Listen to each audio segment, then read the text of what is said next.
morning student, Hariom. Welcome to my class 9th standard, subject Hindi, chapter number 7 Surdas के पद। सूरदास के पद लास्ट लेक्चर में मैंने इसके बारे में क्वेश्चन आंसर लिखवाए थे, तो अभी आज भी लॉन्ग क्वेश्चन लिखेंगे। पिछली बार मैंने लास्ट टाइम शॉर्ट क्वेश्चन लिखा था, स्वाध्याय कंप्लीट किया था। ओके, तो अभी निम्नलिखित प्रश्नों का उत्तर विस्तार से लिखिए। निम्नलिखित प्रश्नों का उत्तर विस्तार से लिखिए। तो इसमें वो क्वेश्चन आपका है सूरदास ने, यहाँ देखेंगे क्वेश्चन नंबर 1 है, तो मैं आपको एक्सप्लेन करके बोल के बता देती हूँ कि सूरदास जी निम्नलिखित प्रश्नों का उत्तर दीजिए। पहले मैं यहाँ लिख देती हूँ,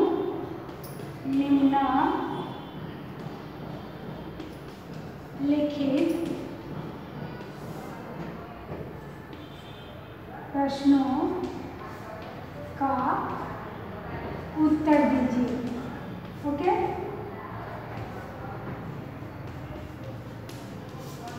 है ना। तो क्वेश्चन नंबर क्या है कि सूरदास ने किन उदाहरणों को, क्वेश्चन नंबर 1 है, सूरदास ने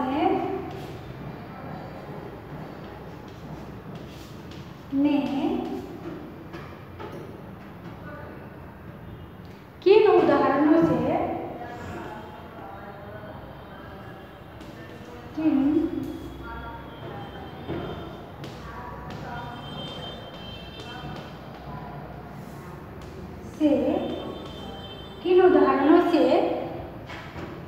किन उदाहरणों से अपनी अन्य भक्ति भावना का प्रकट की, अपनी अन्य भक्ति भावना के प्रकट की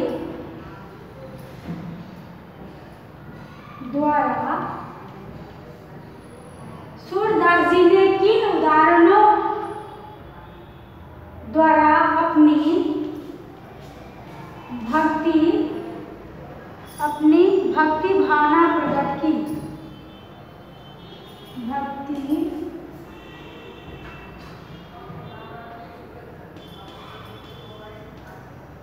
भावना प्रकट की।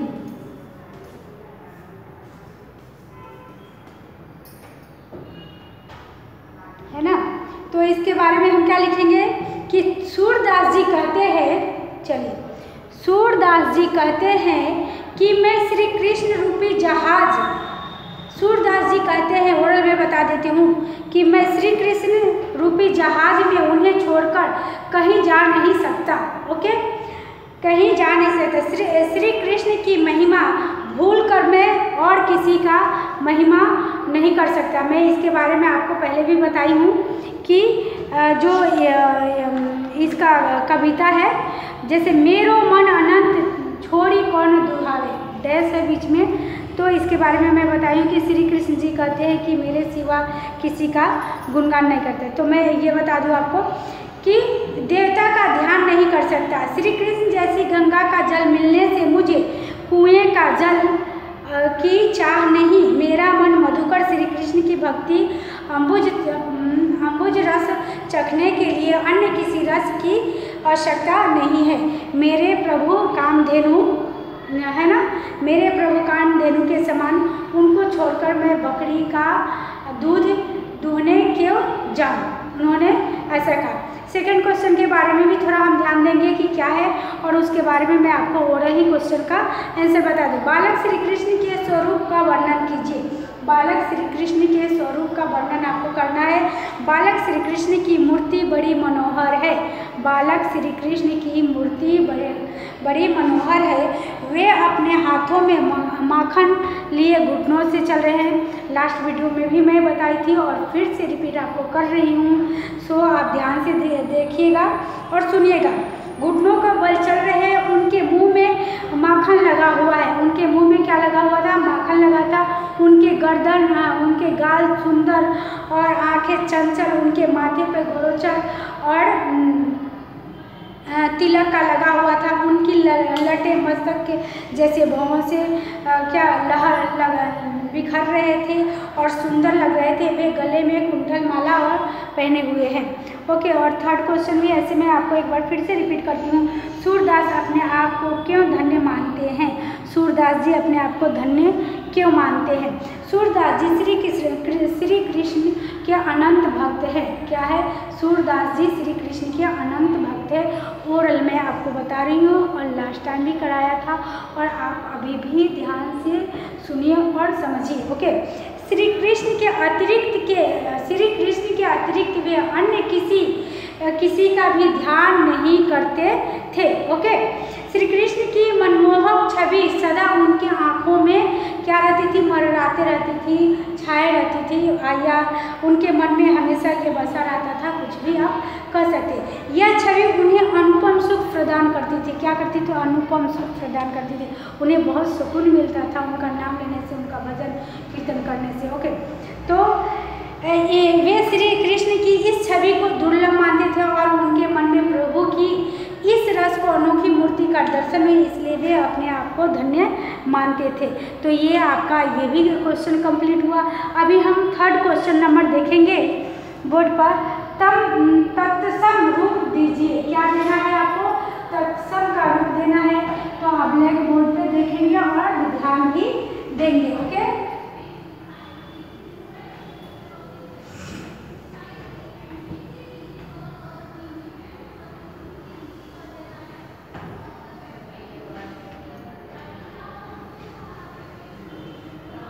चलिए क्वेश्चन नंबर थर्ड में देखेंगे। तत्सम रूप दीजिए। क्वेश्चन नंबर थर्ड देखिए, तत्सम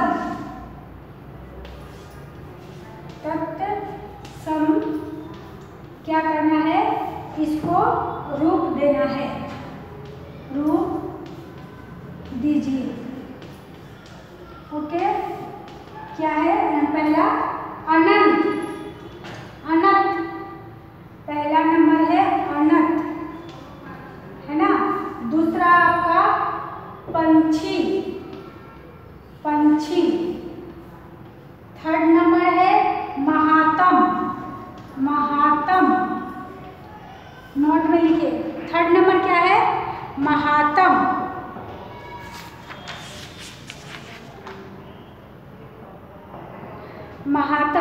फोर्थ नंबर में ये पियासु,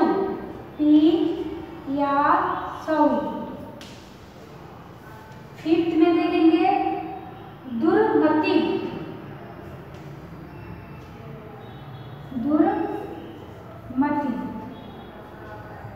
ओके, तो हम इसको एक बार लिख लेंगे फिर से, है ना। दुर्मति। अनत्य क्या होगा? अन्यत, ओके। फिर पक्षी का क्या लिखेंगे हम? पंछी, ये पंछी और ये पक्षी। महात्म का क्या लिखेंगे? महामत्य, ऐसे महामत्य,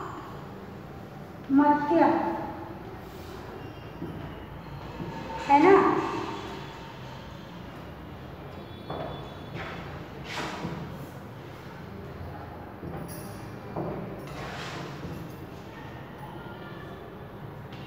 महात्म्य।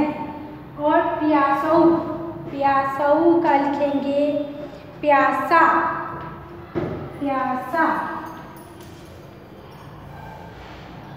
है ना।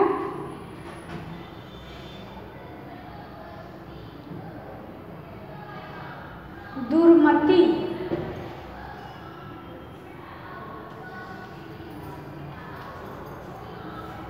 ये दुर्मति ऐसे है, तो ये इसका कैसे लिखेंगे हम? दुर्मति। फिर से थोड़ा बड़े अक्षर में लिख देती हूँ, दुर्मति।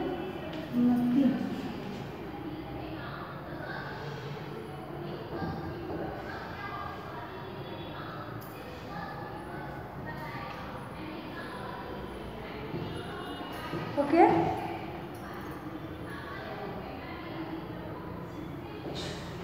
फिर यहाँ मैं ऐसे करके लिख देती हूँ। यहाँ लिखेंगे लट का क्या होगा? केश गुच्छ। लट जो हमारे बाल के लट निकले थे ना, तो केश के गुच्छा, केश गुच्छ, जो मैं मीनिंग में लिखवाई हूँ, आपको लिखवाई हूँ ना, मैं रिपीट करते जाती हूँ, ऐसा नहीं कि पहले वीडियो में वो कराया तो नहीं, मैं बोल के आपको ओरल एक बार फिर से रिपीट करके याद दिला देती हूँ। लट, ओके, लट जो हमारे बाल के एक दो निकले होते हैं उसको हम लट बोलते हैं। फिर सेकंड आएगा आपका मधुही। मधुही, मधुही का आएगा मध और केहरी। मधुही लिखिए, मधुही।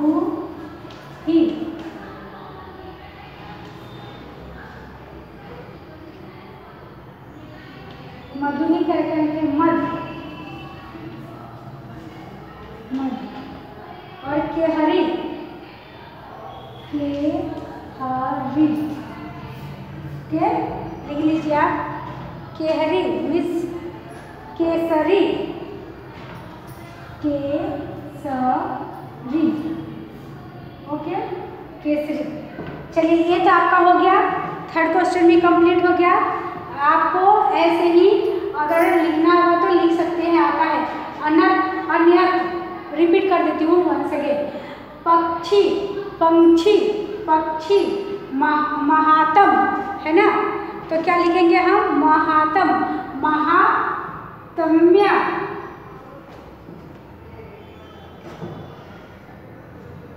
ओके।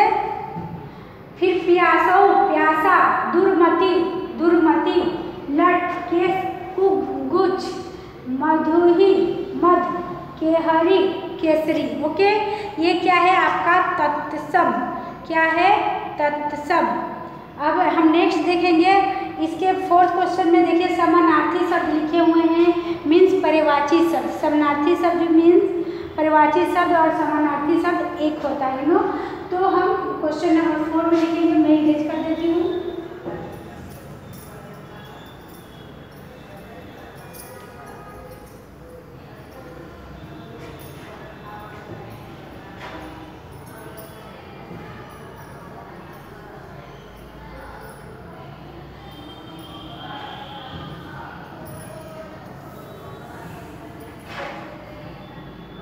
चलिए पर्यायवाची शब्द लिखेंगे, समानार्थी शब्द लिखें।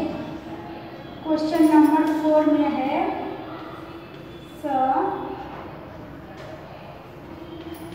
समानार्थी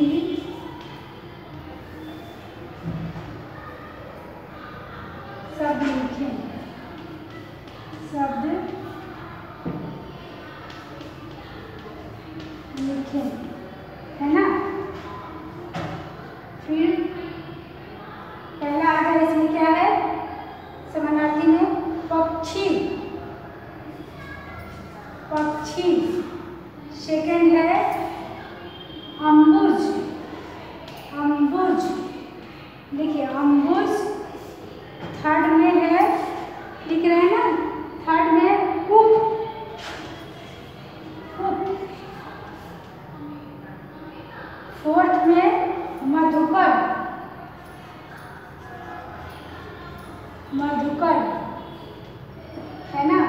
फिफ्थ में धेनु, धेनु, धेनु, ओके।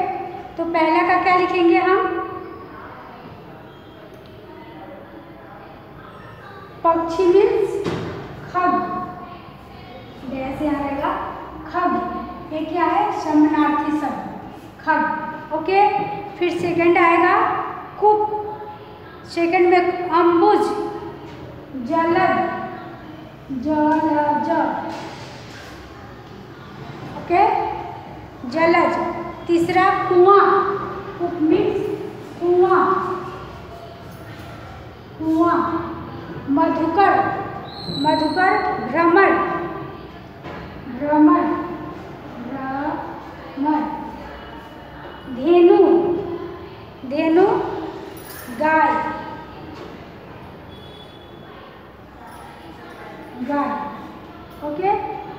अब 6 नंबर में देखेंगे, 6 है छेरी, छेरी। 7 में नवनीत, नवनीत। लोचन, 8 में लोचन, लोचन। 9 में कण, कण। 10 में नख, क्या है? नख। ओके, तो अब हम इसका लिखेंगे, है ना। छेड़ी का क्या लिखेंगे हम? छेड़ी का बकरी, बकरी, है ना। नौनित, नौनित का क्या लिखेंगे? मक्खन, मक्खन। लोचन, क्या है? लोचन। लोचन का क्या आएगा आपका? लोचन। नैन, नैन। लोचन का अर्थ होता है नैन। लोचन का परिभाषित शब्द और समानार्थी शब्द नैन। ओके, फिर आगे देखेंगे हम कंठ। कंठ मीन्स गला और नख मीन्स नाखून। गला, कंठ मीन्स गला, नख मीन्स नाखून। जैसे बोलते हैं ना कि नख से मार दिया, यानी कि नाखून। ये क्या है आपका? समानार्थी शब्द। क्या है बच्चों? समानार्थी शब्द। तो आप इतना आपने देखा, वंश वगैरह रिपीट करती हूँ। पक्षी, खग, अम्बुज, जलज, कूप, कुआं, मधुकर, भ्रमर, धेनु, गाय, छेड़ी, बकरी, नौनित, मक्खन, लोचन, नैन, कंठ, गला और नख, नाखून। ओके, तो ये आपका कंप्लीट हो गया। अब चरित्रों पर पाए जाने वाले सूरदास के संग्रह चरित्र। ओके, सूरदास के जीवन में और साहित्य के सर्जन के बारे में विशेष जानकारी दीजिए, ऐसा है। तो आपको मैं ये बता दी, और मैं अब विकल्प वाले भी। कामधेनु क्या है ना। कामधेनु, ये इसमें 4 विकल्प रहेंगे, उसमें से आपको चूज करके लिखना है। स्वर्ग, नदी और स्वर्ग की बगीचा, अप्सरा। तो इसमें कौन सा आएगा? स्वर्ग गाय। जैसे स्वर्ग नदी आ जाएगा, स्वर्ग गाय आएगा, स्वर्ग बगीचा आएगा, तो आपको ऑप्शन में से एक का टिक लगाना है। तो क्या आ गया? स्वर्ग गाय। सेकंड क्वेश्चन है आएगा आपका, श्री कृष्ण पर क्या लगी है? श्री कृष्ण के शरीर पर क्या लगी है? इस 4 विकल्प में से चुनना है आपको। तो क्वेश्चन नंबर क्या है? श्री कृष्ण के शरीर पे क्या लगी है? जैसे घास, धूल, राख और शक्कर, इन चारों में से क्या लगा हुआ है उनके शरीर पे? तो क्या लगता है? धूल लगा हुआ होता है। ओके, मधुकर किस रस को चखता है? मधुकर जो है वो किस रस को चखता है? इसमें भी 4 ऑप्शन है, फलों के, वनस्पतियों के, कमलों के और किसी के भी नहीं। तो किसके चखते हैं? कमल के। ओके, श्री कृष्ण के नेत्र कैसे हैं? श्री कृष्ण जी हैं, उनकी नेत्र मीन्स आँख कैसे हैं? तो उसमें से आपको 4 ऑप्शन आएंगे, चंचल, लाल, मधुर और विशाल। चंचल, लाल, मधुर और विशाल। तो उनके नाम कैसे हैं? चंचल। ओके, वो चंचल चितवन है, इसलिए उनकी आँख एकदम चंचल है और चमकता रहता है। ओके, फिर नेक्स्ट आएगा आपका, श्री कृष्ण के नेत्र कैसे हैं? ये हो गया। अभी बाल कृष्ण के हाथ जैसे के लिए शोभा दे रहे हैं। बाल कृष्ण के हाथ किसके लिए शोभा दे रहे हैं? नवनीत के लिए शोभा दे रहे हैं, यानी कि पुस्तक के लिए। ओके, तो अभी हम ये विकल्प हो गया आपका। Next time fill in the blanks पढ़ा था। वाक्य को सही ढंग से चुनिए, वो ओरल में मैं बता दूँ। जहाज का पक्षी उड़कर फिर जहाज पर नहीं आता है, और करील के फल का रस मधुर होता है। श्री कृष्ण के शरीर का पर धूल लगी हुई होती है, और श्री कृष्ण अनेक अलंकारियों से सुशोभित हैं। वाह! फिर श्री कृष्ण के सौंदर्य की एक झलक के जीवन का धन्य हो जाए। इसमें से आपको 5 में से कौन सा सही है, गलत है, वो आपको टिक लगाना है। ओके, प्रश्नों के उत्तर एक एक वाक्यों में लिखिए। जो प्रश्न मैं आपको बोलूँगी उसको आपको एक वाक्य में लिखना है। ठीक है। तो क्या है वाक्य आपका, श्री कृष्ण के शरीर धूल लगने पर कैसा हो गया था। श्री कृष्ण जी के शरीर पर जब धूल लगा था तो वो कैसा हो गया था। श्री कृष्ण के शरीर पर धूल लगा था तो कैसा हो गया था। श्री कृष्ण के धूल लगने पर क्या हो गया था, वो उसमें से और भी क्या हो गए थे, सुंदर हो गए थे, और भी सुंदर वो हो गए थे। फिर श्री कृष्ण के शरीर पर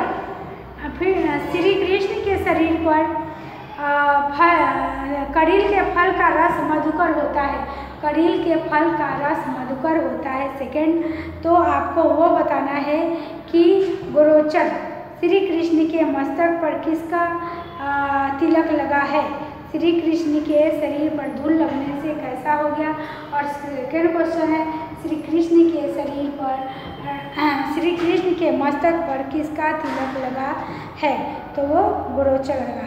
निम्नलिखित आंसर से 100 कल्प तक जीने वाले पुरुष नहीं है, क्योंकि 100 कल्प तक जीने वाले पुरुष नहीं है, क्योंकि यहाँ आपका आंसर आ रहा है कि 100 कल्प का पुरुष जीने वाली ज़रूरत नहीं है, क्योंकि बाल कृष्ण की छवि को देखने का एक पल भी ध्यान अन्य कर देता है, ध्यान इधर उधर कर देता है। जहाँ का जहाँ पंछी उस उड़कर पुनः जहाज की आ जाता है, क्यों। तो पुनः जहाज की आ जाता है कि उसके जहाज के प्रति लगाव होता है, उसके जहाज के प्रति लगाव होता है। नेक्स्ट देखेंगे अभी हम कि उसमें एक और है जो जहाज पक्षी उड़कर पुनः जहाज पर ही आता है। जहाज पक्षी उड़कर पुनः जहाज पर ही आता है, तो डैश आपको क्या करना है, क्योंकि क्या करता है, जहाज पक्षी पर उड़कर पुनः जहाज पर ही आता है, क्योंकि उसे जहाज के प्रति लगाव होता है, उसे जहाज के प्रति लगाव होता है। तो ये आपका कंप्लीट हुआ सूरदास के पद, और इसमें शब्दार्थी भी लिखा दिया। और ये मेरो मन अनंत छेड़ी कौन दुख पावे, शोभित करना नित्य जैसे सत्य कल्प की जाए। ओके, तो अभी आप देखेंगे आगे कि सूरदास धन्य क्यों हो गए। श्री कृष्ण के समान निर्मल है, श्री कृष्ण के समान कौन निर्मल है। ऐसे तो आपको फिल इन द ब्लैंक्स हो गया, परिभाषित शब्द हो गया और तत्सम हो गया। भाववाचक पहचान कर संज्ञा से इसमें से निकालिए और ये कीजिए विरुद्धार्थी शब्द सूची और सुख दुख, देव तृप्ति, प्यास प्यासा, चारू चाचवत, दुर्मति दुर्ख, कड़ुआ दानव। ओके, तो आपको इतना लर्न कर लेना है। और ये आपका सूरदास का पद चैप्टर में मुहावरा भी है, आप देख लेंगे आगे। इसके टेक्स्ट बुक निकालिए, स्वाध्याय भी हो गया है और शब्दार्थ भी हो गया है। ओके, तो इसको विद्यार्थी विपरीत करना है। चरित्रों में पाए जाने वाले सूरदास जी के पदों का संग्रह करना है, सूरदास के पद प्राप्त करें तथा और भी छात्राएं को उनको ये करें। सही और गलत का चिन्ह लगाना है, सही और गलत। जहाज के पक्षी उड़कर फिर जहाज पर नहीं आता है, गलत है या सही, गलत। और फिर से एक बार रिपीट वंस अगेन। ओके, करील के फल का रस मधुकर होता है, गलत या सही, गलत। ओके, फिर श्री कृष्ण के शरीर पर धूल लगी हुई है, गलत या सही, सही। श्री कृष्ण लोक अलंकारों से सुशोभित है, गलत या सही, सही। श्री कृष्ण के सौंदर्य की झलक से अन्य जीवन हो धन्य हो जाएगा। ऐसा आपको रॉन्ग या राइट बताना है कि सही है या गलत। तो ये जवाब सही है। ओके, चलिए आज आपको तत्सम, समानार्थी और जो क्वेश्चन आंसर थे पीछे उसको भी मैंने ले लिया, रिपीट किया और आई होप आपको समझ में आ गया होगा। विरुद्धार्थी शब्द है सुख, इसमें है विलोम शब्द भी ये हमने समानार्थी शब्द लिखा है ना, तो विलोम शब्द भी हम लिख सकते हैं। ओके, विलोम शब्द में मैं आपको ओरल बता देती हूँ कि आपको लिख लेना है ना। ओरल क्या है? दुख तो सुख, सुख दुख। देव तो क्या आएगा? देव का क्या आएगा? दानव। सुख का क्या होगा? है वीरू, है ना। विरुद्धार्थी शब्द या विलोम शब्द एक ही होता है शब्द। ओके, तो क्या है? सुख, सुख तो क्या लिखेंगे हम इसका? दुख, दुख। ओके, तो क्या लिखेंगे? दुख, सुख दुख। देव दानव, देव दानव, है ना। प्यास तृप्ति, प्यास प्यास, तृप्त तृप्त, के तृप्ति माने तृप्त होना। फिर नेक्स्ट है आपका चारू, माने चारू मीन्स भद्दा। चारू, चारू भद्दा, भद्दा भद्दा। ओके, भद्दा। दुर्मति सुमति, दुर्मति लिखिए, दुर्मति का क्या होगा? सुमति।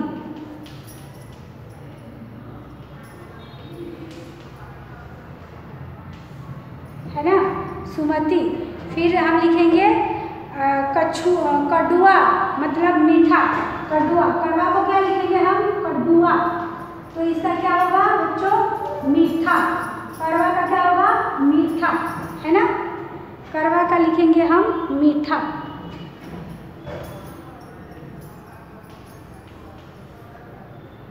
मीठा।